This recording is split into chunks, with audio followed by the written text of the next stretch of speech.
ทางป่าอันเตรียมปลูกหยังนี่นะปลูกกล้วยโอเคแล้วพี่น้องเอ้ยเนาะเพราะว่าอ้ายเพิ่นฝากเงินมาให้ลุงมามอบให้ทั้งน้องเพิ่นไปซื้อพันธุ์กล้วยพันธุ์อ้อยพี่น้องเอ้ยเนาะซื้อมากกับตัวกระปลูกแบบว่าปลูกบ่ต้องปลูกเทื่อละลายก็ได้มอนปลูกเทื่อละหน่อยก็ได้เด้อน้องเด้อเฮาพอเฮาเฮ็ดหัวอ้อมได้แล้วก็ให้มันใหญ่วิดแหละเขาจังอันนี้สินะคันปลูกบดนี่บ่ได้ว้าวพี่น้องเอ้ยนี่แต่ว่าคันปลูกบดบาทเดียวนี่เฮาไล่เอางัวนี่ไล่บ่มอนบ่ได้ไล่ทำได้เอโทแหละหัวนี่มันก็เฮ็ดแต่ทางนี้มันบ่น้องเฮ็ดแต่ทางนี้มานี้เนาะแล้วก็ไปหันเนาะไปทางนี้แหละทางนี้เพิ่นเฮ็ดแล้วบ่แม่นบ่มอนทางนี้พอเฮ็ดมาเอ็นทางเข้าไปเลี้ยงงัวอยู่พุ่นบ่เอ็ดอ๋อต้องจงทางมาให้งัวไปอีกคือเก่าก็ไปเลี้ยงงัว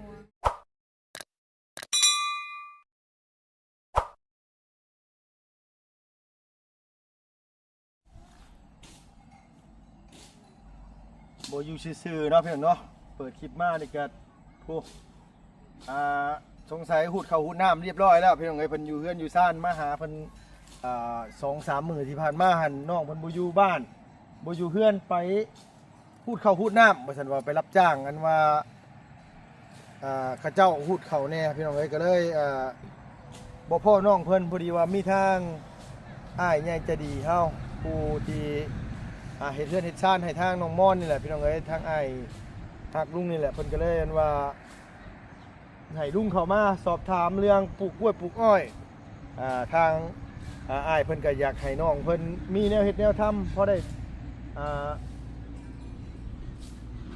มีแนวขายได้เลี้ยงลูกเลี้ยงเต้าไปนำเนาะพี่น้องใครก็ถิ่มไว้ซื้ออ้ายเพิ่นว่าที่ดินก็กว้างอยู่หากล้วยมาปลูกแล้วก็เฮ็ดหัวไปนำเฮ็ดคือจังซี่แหละนี่ล่ะพี่น้องเนาะอันนี้ก็สวนผักสวนมีของน้องเพิ่นเอาเป็นได้กรรมมื้อนี้ก็อยู่พี่น้องเนาะน้องเพิ่นกำลังค้างปลาสิเตรียมปลูกกล้วยปลูกอ้อยไว้ก็ดีคือกันเนาะพี่น้องตัวนี้ก็ได้เอาจังได๋ก็กราบสบายดีเด้อสบายดีพ่อแม่พี่น้อง FC สวัสดี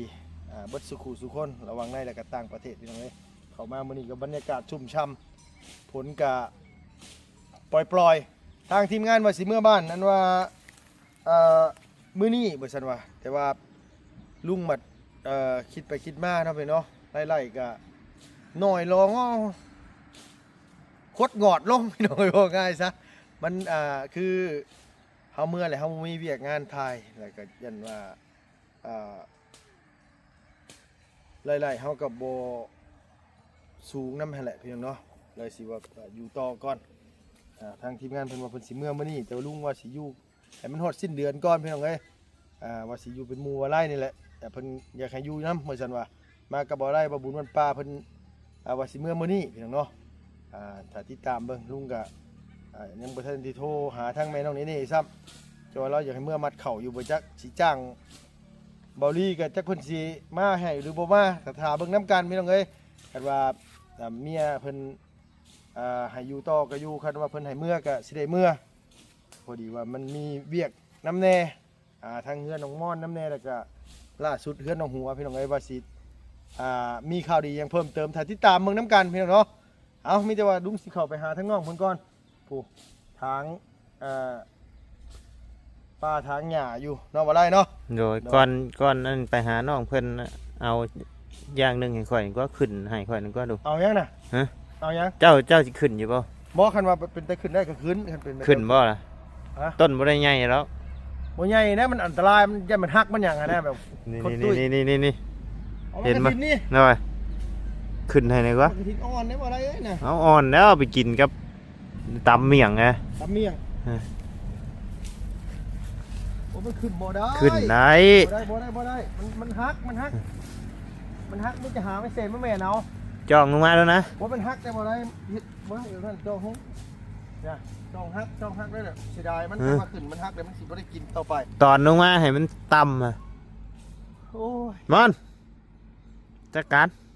บ่ได้น้องมันก็แพงคือกันอยู่เนาะไม่เสกกันนะมีอยู่เดี๋ยวจังแม่เนาะเจ้าขึ้นได้ป่ะนี่ขึ้นก็หักแล้วเนาะขึ้นแล้วนะ แล้วก็ย่านคือกันเราอ่ะมวนกันแล้วย่านคือกันแล้วเราอ่ะสิบ่ย่านเนาะพี่เพิ่นพี่น้องเอ้ยโดยเอา เอา ไม่แซ่พุ่นน่ะมาแม่นเดี๋ยวค่อยไปคุยกับน้องมอนก่อน โดย พี่น้องเอ้ยเนาะ ไปดีเด้อ โดยไม่ก็บ่มีเว้าดังๆเอาเด้อว่าไรเด้อ เดี๋ยวอยู่ในบ่อรถ ไม่อยู่แต่ว่าก้นโทรศัพท์ข่อยมันเสียบบ่ได้ เอาว่าชื่อไม่ตายอีกนะ นั่นแหละจังว่าน่ะข่อยเอาอันแบตสำรองจะเสียบมันน่ะโดดสงสัยข่อยไปดึงขึ้นมันงัดอีหยังสักอย่างน่ะเขาว่ามันก็เลยแบบว่า บัดฉากแวดได้อยู่บ่ ฉากแบตน่ะได้ เสียบไม้บ่ได้ เป็นน้ำไม้กด บ่ ไม้จะพุ่นจัก ก้นไม้ข่อยน่ะเสียบให้บ่บุญกระดังมันเสียบเข้าโทรศัพท์บ่บุญมาได้เสียบโทรศัพท์ข่อยบ่ได้นะข่อยก็ยังอุกอยู่เด่นโอ้ น้อง ย มึงดูของข่อยจะว่าได้ไปจัก บ่ได้ข่อยลองของอาจารย์ลาวเบิ่งหน่อยเดียวถ้าเบิ่งมีแต่ว่าเดี๋ยวอันฮอดเทือนน้องหัวจัง โอเค อันนี้เบิ่งก่อน โเคจ้ะ โดยเอ้าเนาะ สบายดีเด้อ โดย ผมก็ข่อยฝนตก เอ้าเขาห่มยังมาเชียวมากระเชกอยู่บนบ่ แล้วจะว่าอย่ามาทัก บ่นะไม่ใช่นะไม่ใช่ฮักนะบ่อะไรอย่าเฮ็ดโอ้ยเนาะเสียดายมันนะบ่แม่นจังดอกพี่น้องเอ้ยเนาะคือสิแล้วได้แล้วเนาะหม้อนอนว่าเขาให้เนาะ โดยแล้ว แล้วบ่น้องได้จักสอบม่อนปีนี้ ได้แล้วปลายครบแล้ว ฮะได้จักสอบนะ ได้สิปลายแล้ว สิปลายสอบตากเรียบร้อยแล้วบ่ ย่างคุณตก ยังบ่ทันได้ตาก โดย เอามันหมดตึกหนาวบ่เฮ้ยมันสิบ่หนาว เน่าแล้วคุณตกปะบ่ได้แล้ว โดยสบายดีเด้อนังเด้อ สบายดี โดยกำลังสิทางป่าอัน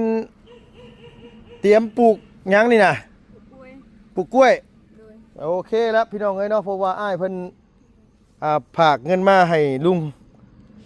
มามอบให้ทั้งน้องเพิ่นไปซื้อพันธุ์กล้วยพันธุ์อ้อยพี่น้องเอ้ยเนาะซื้อมากกับตัวกระปลูกไปว่าปลูกบ่ต้องปลูกเทื่อละลายก็ได้มอนปลูกเทื่อละหน่อยก็ได้เด้อน้องเด้อเฮาพอเฮาเฮ็ดหัวอ้อมได้แล้วก็ให้มันใหญ่วิดแล้วเขาจังอันนี้สินะคันปลูกบดนี่บ่ได้เว้าพี่น้องเอ้ยนี่แต่ว่าคันปลูกบดบาทเดียวนี่เฮาไล่เอางัวนี่ไล่บ่มอน บ่ได้แล้วทำได้เอโทแหละ หัวนี่มันก็เฮ็ดแต่ทางนี้มันบ่น้อง โดย เฮ็ดแต่ทางนี้มานี้เนาะ โดย แล้วก็ไปหันเนาะ โดยไปทางนี้แหละ ทางนี้เพิ่นเฮ็ดแล้วบ่แม่นบ่มอนทางนี้ พอเฮ็ดมาเอ็นทางเข้าไปเลี้ยงงัวอยู่พุ่นพอเอ็ด อ๋อต้องจงทางมาให้งัวไปอีกคือเก่า โดยก็ไปเลี้ยงงัวย่าง อ ได้เลี้ยงงัวสิได้อยู่ ต้องจงทางเพิ่นให้ไปเลี้ยงงัวอีกคือเก่า โดยจงทางแล้ว แล้วเฮาสิปลูกแบบไรสักกล้วยนี่ปลูกแบบนั้นบ่ โดย ปลูกเทื่อน้อยๆแบบนั้นเนาะ โดย เฮาอ้อมเอาเนาะ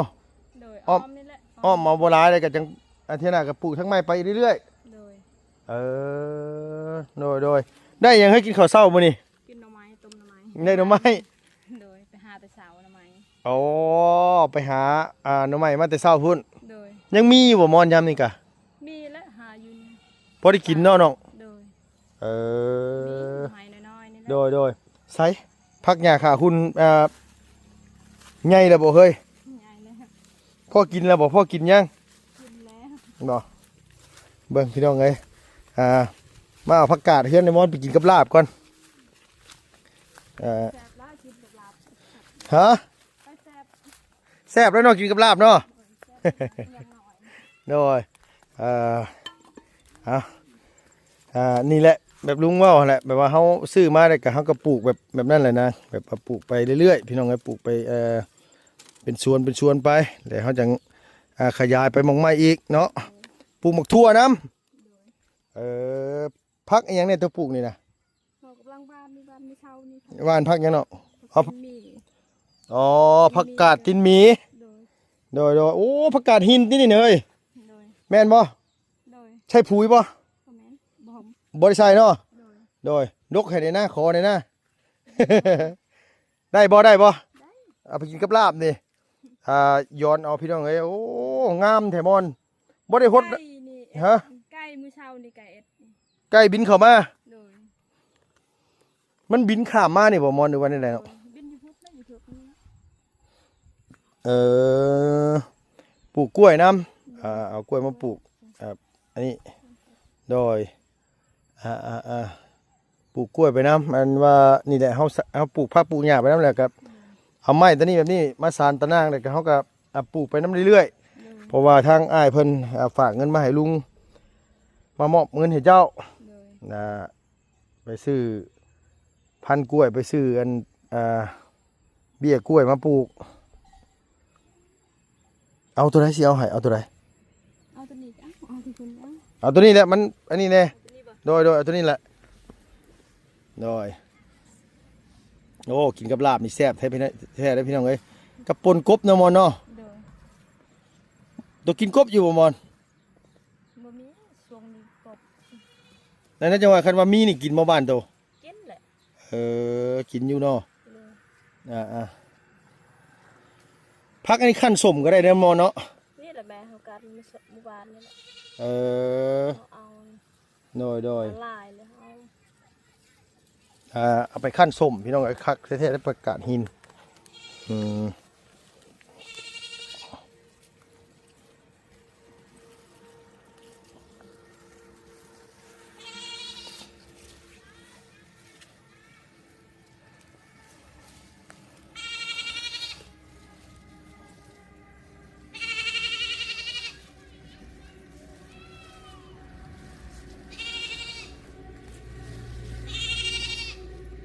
ปลูกแตะหึงเด้อบ่มอน เพิกแล้ว แล้ว โทน มักเพชรบ่ได้ปลูกบ่เนาะ ยังบาน ปลูกเพชรไปน้ำปลูกกล้วยไปน้ำเนาะ เลย เฉพาะได้กินนี่พี่น้องเอ้ยมันจะบ่ได้ซื้อบ่แม่นหยังดอกคันว่าเฮาบ่นี่บัดได้ซื้อเงินแฮงหายากอยู่บัดสิซื้อเอาแฮงนักแหละพี่น้องเอ้ย นักแล้ว คนหาเงินก็บ่มีผู้หาซอยเฮ็ดหยังก็เฮ็ดแต่ผู้เดียว บ่มีเงินแหละ ฮะ ช่วงนี้ก็บ่มีเงินใช้เลย บ่มีเงินใช้เลย บ่มี โดย ข้าวก็บ่มี โดยพอแล้วนะพอแล้วเอานี่ละพอแล้วเอาไปสำเร็จนะพอดีกินเลยสำนี้นะเอาไปลายเลยมันสิบ่พอดีกินโอเคไปกล้วยนี่แบ่ก็กินมอมอนกล้วยนี่ ได้คิดนะ แบ่ก็มาคือกันเนาะ โดยมากแล้ว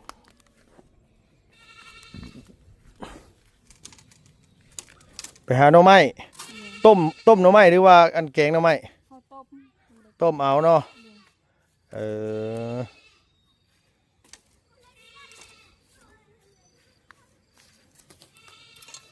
ปลูกไว้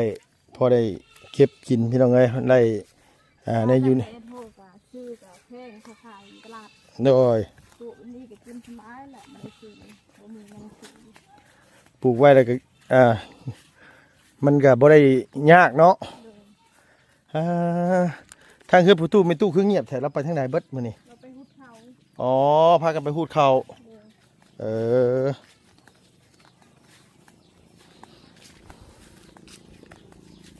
บ่ได้เอ้ยได้แล้วพักแนวแซ่บอันนั้นสิไปกินกับลาบประกาศหิน เราซื้อที่ตลาด เอ้าลาบหนูเด้ขี่รถไปซื้อหนูบ้านกระลุกนี่เด้ไกลกว่าบ้านกระลุกเอ้ากันนี่นะใกล้ๆนี่โพดนั่นเด้บ่มีถุงบ่เนาะนี่บ่ได้เอานี่มาใส่อันว่าพอได้ไปลาบหนูพี่น้องเอ้ยโอ้ยกินกับลาบหนูคักบ่ได้เนาะแม่เนาะ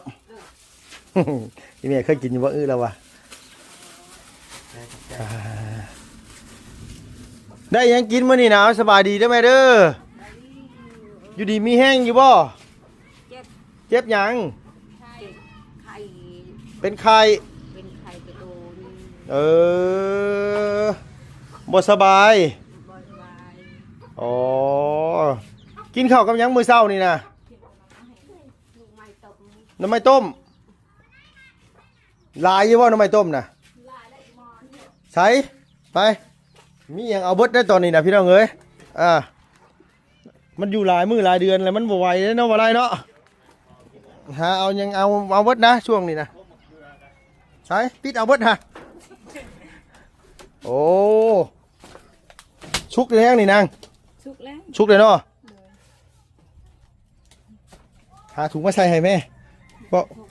เว้าได้ยินว่าบ่ได้ กินก็เอาแหละ เอากิน กินก็เอาพบ หาถุงมาไป น้องแววถุงมาว้าวอีหลีแล้วนี่มันอยู่หลายมื้อแล้วอยู่เป็นเดือนแล้วนี่บ่มีเงินเงินว่ากินข้าวได้นี่มันบ่ได้เด้พี่น้องเอ้ยมีหารถเอารถมะเขือน่ะเอาเบิดนี่เก็บไปตำมักพริกอยู่ห้านเอ้ยร่มดีพุ่นเอาบ่ต้องถอกเลยนางตัวออกมาให้เด็กน้อยกินโนดน่ะเอามาให้ลูกตัวโนดขนมน่ะ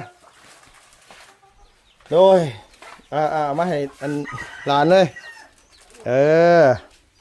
โดยการชนโดยแมวตัวอันเลี้ยงติดตอนนั้นมอนน่ะใหญ่เลยเนาะเอาเฮียงไว้รอน้องเพิ่นมาเก็บหน่อไม้ให้ก่อนแล้วว่ามันชุกแล้วแต่ยังขมๆโอ้ยบักถั่วพูงเลยงูนอยู่เอาบ่เอาบ่เป็นของแซลมอนตัวนั้นน่ะเนาะแม่เนาะบ่เป็นของเจ้าตัวนั้นเนาะบักถั่วพูเนาะของเขาน่ะเนาะไปใส่ยังคืนแม่งไม่หน่อยบ่สบาย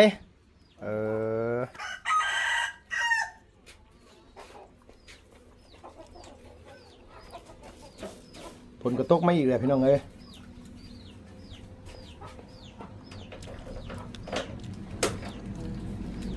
บ่ต้องเอาลายไปไหนก็ได้มอนเอ้ย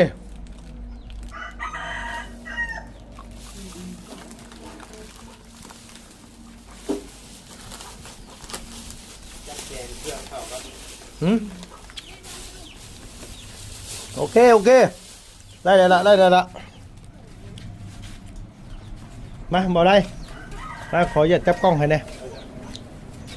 สิอันว่านางมาพี่ลูกหลานมาพี่เอาสบายดีป่ะลุงก่อนเม่นยังอันนี้น่ะเราเจ็บนี่แหละฮะเจ็บนี้เอาเจ็บนี่คือหอยมาหอยนี่แหละ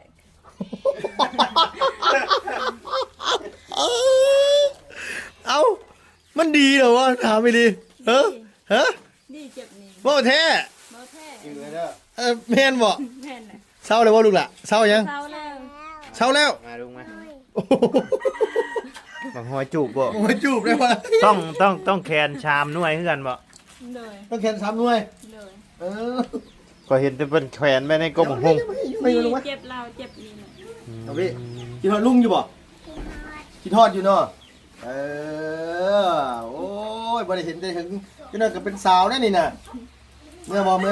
เรียกน้องอยู่น้ำเพื่อนพ่อลุงบ่ไปบ่เป็นได้คือบ่ไปเจ้าเป็นยังเจ้าคือบ่ไปบ่มีขนมกินหลายได้เฮ้ยยานพี่เหลือยานพี่เหลือบ่เจ้ายานพี่เหลือลื้อได้นี่เนาะเข้าแตกว่านี่เนาะลื้อได้นี่เนาะโอ้มาวันนี้เป็นสาวเลยปากแดงไปลอยแล้วบาดนี้เข้าเฮียนยังเจ้าคือบ่เข้าอะไรไก่เติมก่อนกับบ่ทันหมู่แล้วเว้ยเนาะเอาพี่น้องเอ้ยเนาะเอาเป็นทางการจวดจ้าดเลยมื้อนี้เพราะว่าหยังฝนตกฝนลิ้นน้ำเนี่ยกับปานนั้นโอ้แห้งพี่น้องเอ้ยพอดีว่าทางไอ้เย็นจะดีเป็นปากเงินมาให้ทางน้องมอนไปซื้อเรียกกล้วยซื้อแนวปลูกแนวพังนั่นแหละพี่น้องเนาะในใจแล้วก็เราอยากให้ข้อเฮ็ดไปแล้วบ่ได้อยากให้เฮ็ดบาทเดียวดอกเราให้เฮ็ดเพราะว่าสำเฮารักษาได้ปลูกไปปีละหน่อยนะมอนแบบว่าคือเจ้าเฮ็ดสวนที่เจ้าก็ปลูกแล้วก็อันเจ้าเฮ็ดสวนมองไม้เจ้าก็ปลูกน้ำไปเรื่อยๆใช่น้องเอาไปว่าถือว่าเฮาเฮ็ดด้วยสวนได้เดือนละเล็กละน้อยนะเฮาก็ปลูกไปเรื่อยๆ3 4เงินเพิ่นอ้ายเพิ่นฝากมาน่ะ200พี่น้องเอ้ยบัดนี้เพิ่นพักไปค่าธรรมเนียมนี่หยังน่ะเหลือเงินอยู่ที่ล้านกี่เนาะเพราะว่าเงินน่ะดอลลาร์ตอนนี้ลงแฮงลงนักอีหลีพี่น้องเนาะเพราะว่าเป็นยังเอิ้นว่าทองคำมันขึ้นแล้วเงินหลอนมันก็ลงเลขเป็นเงินกี่เฮาปกตินี่100หลอนมันสิได้อยู่2ล้าน2แสนพุ่นนะต่อ100หลอนแต่ทีนี้นี่มันได้2ล้านกับ40,000เขาหักค่าธรรมเนียมไป40,000กี่100นึงต่อ40,000กี่อย่างนั้นเดียวอยู่ 4 ล้านเนาะเห็นเนาะนี่ก็คือเป็นเงินทางใหญ่เพิ่นลุงก็บ่ได้นับเลยนะ ข่อยก็ไปเอาข่อยก็บ่ได้นับ ก็นับเบิ่งก่อนเนาะก็จะว่ามันบ่ครบเนาะ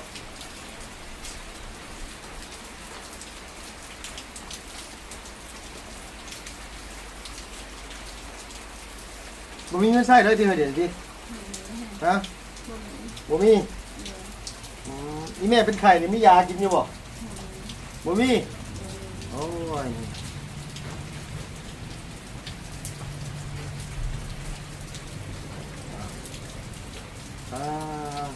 มาหา2-3มื้อพี่ลุงมาหาตอนนั้นน่ะ ถ้าเราไปหุดเข่า อ๋อไปรูดข้าว โดย รูดข้าวซุมื้อเลยเนาะ โดยมือแหละอย่างสิตกแหละ เอาไงว่า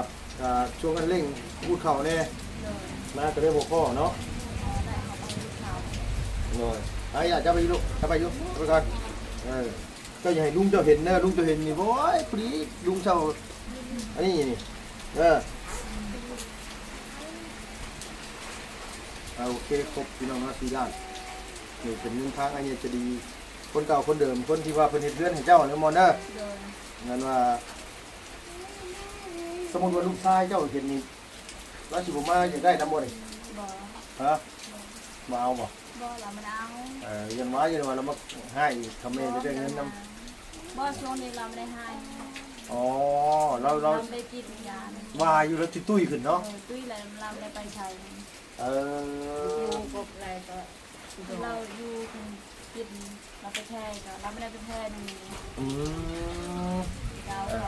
ไปแช่ไปรับจ้างเขาคือกินยาที่เราจะหาย อ๋อ หาย โดยแล้ว ถ้าเราเห็นเงินก็เราไปประคอง เราตุ้ยขึ้นพี่น้องเห็นแล้วจำแล้วแทบบ่ได้ไอ้สมอน เราได้หาย เราบ่ได้ให้แล้วเนาะ เราเลยดีใจนำเลย อุกใจตะกี้เนาะ ดีใจและถึง ด้วยเอาอันนี้ก็เป็นเงินค้างไอ้เนี่ยจะดีเพิ่นพี่น้องเอ้ยเพิ่นก็ให้ลุงมาเป็นสะพานบุญให้เพราะว่าอ้ายแล้วก็ได้เว้าหลายเทื่อแล้วล่ะว่าสิให้อันตะมอนเบิดอันยามปลูกข้าวปลูกน้ำแล้วปลูกข้าวปลูกน้ำแล้วก็จะให้มีแนวเฮ็ดปลูกกล้วยปลูกอ้อยไว้เราปลูกแนวที่แบบว่ามันสิได้มีแนวขายแนวมันพอได้เลี้ยงชีพเฮานั่นแหละเขาก็คอยเฮ็ดคอยทำไปเรื่อยๆเฮ็ดไปเรื่อยๆเดี๋ยวมันก็ใครของเขาอยู่ซื่อๆเนาะยกตัวอย่างตัวนี้อย่างไก่นะนี่จากไก่บ่กี่โตนึงมาเป็นไก่เป็น20ปลายโตแหละเท่ดีได้พี่น้องเอ้ย ต้มบ่จักตัว ฮะ ต้มบ่ ทำแซลมอนที่น่ะ ต้มบ่ เรายังเห็น ตัวใหญ่ตัวแม่นไป ตัวผู้ใหญ่นี่บ่เป็นไก่ตัววะ นี่ไก่เงินนี่แหละ อ๋อ นี่ไก่ ได้นี่แหละพี่น้องเอ้ยเนาะทางนั้นว่าลุงกับมาฮอดเดือนฮอดชาติน้องเพิ่นเนี่ยก็ลายเทื่อแหละมื้อนี้มาฟ้องกันพอดีเดี๋ยวว่าสิมอบเงินให้น้องเพิ่นเดือนชาติบ้านช่องฝนตกฝนนิดมาก็บ่ได้หัวได้เพชรนี่ปานใดแล้ววะ ได้อยู่เถอะหัวกันเราเอ็ดกับเอ็ด อ๋อ ใส่ กระเทิบขึ้นมาน่ะบ่ เด้อ อ๋อหัวมองเดียวเป็นหยังนี่วะเจ็บแขวเศร้าเลยว่าเจ็บแขวน่ะ มาเช่าแล้ว บ่เศร้าเยอะอันนี้นี่บ่ โดย จำไม่ได้ว่าอะไรเด้อที่เขาผู้ที่เจ็บแขวแม่แขวเมื่อเนี่ยแขนเนาะ แม่นเจ็บแถวเจ็บแบบนี้แหละเจ็บกินข้าวก็ได้ มันไข่ โดยเจ็บ เอ แก้ว เอามิจะว่าอันนี้เงิน4 ล้านเด้อลุงมอบให้เจ้าเด้อเอาลูกมือลูกหลานลูกมือ มือนี่ไหน โดยเอาขอบคุณทางไอ้เนี่ยจะดีเพิ่นนำ เจ็บก็ได้คนไทยเลี้ยงมือดีมีแรงมีตำหนิโดยซะ เอาจับเอามาในเงินน่ะเอาโดยเอาลูกหละโดยถือเอามิจะว่าคือลุงว่าวให้เด้อ โดย ตัวไปคันว่ามองในคนท้ายเขาก็ชื่อเอาขอไปน้ำเดเงินเขาก็เก็บไว้ใบละไว้ชื่อแนวปลูกแนวผังเขาอะไรชื่อนำมาจับยำยังก็ได้นะพี่น้องแต่ว่าเขาให้ทั่วนำจับไส้เนาะมาแล้วเนาะ โดย กล้วยก็เขาไปขอมองละต้น2 ต้น3 4 ต้นนี่ก็มาปลูกไปเรื่อยๆพี่น้องมันใหญ่แล้วเขาก็ยายพันธุ์เอาลาตีไปมันก็สิได้เห็นว่าหลายขึ้นมีแนวฮิตแนวทำมันจะอยู่ได้มันคงหน่อยเนาะ พี่น้องให้สำหรับคลิปนี้กับลุงก็ต้องกราบขอบคุณขอบคุณของบุญใจทางไอ้เงินใจดีเขาเด้อที่เพิ่นได้มีน้ำคิดน้ำใจให้ทางลุงเริ่มให้น้องให้ลุงมาเป็นสะพานบุญให้มีความเมตตาต่อครอบครัวของลุงแล้วก็น้องๆหรือว่าหลายคนที่ไอ้คนในซดในซอยใช่ที่ได้ทำมาตลอดเนาะขอให้ไอ้คนยืนมีแห้งความสุขอะไรต้องไปอย่างนี้ปรารถนาสิ่งใดก็ขอให้เป็นความมุ่งมั่นปรารถนาทุกประการทุกสิ่งที่ไอ้เฮ็ดทุกอย่างที่ไอ้ทำขอให้เจริญยิ่งขึ้นไปเนาะขอให้ลำๆด้วยแต่เจ็บใจจน FC คือกันที่จะดีเบิดทุกผู้ทุกคนเนาะสำหรับคลิปนี้ไปเด้อเพื่อนเอ้ยพร้อมฟ้าพร้อมฝนมื้อนี้ก็ได้เอาสบายดีเด้อ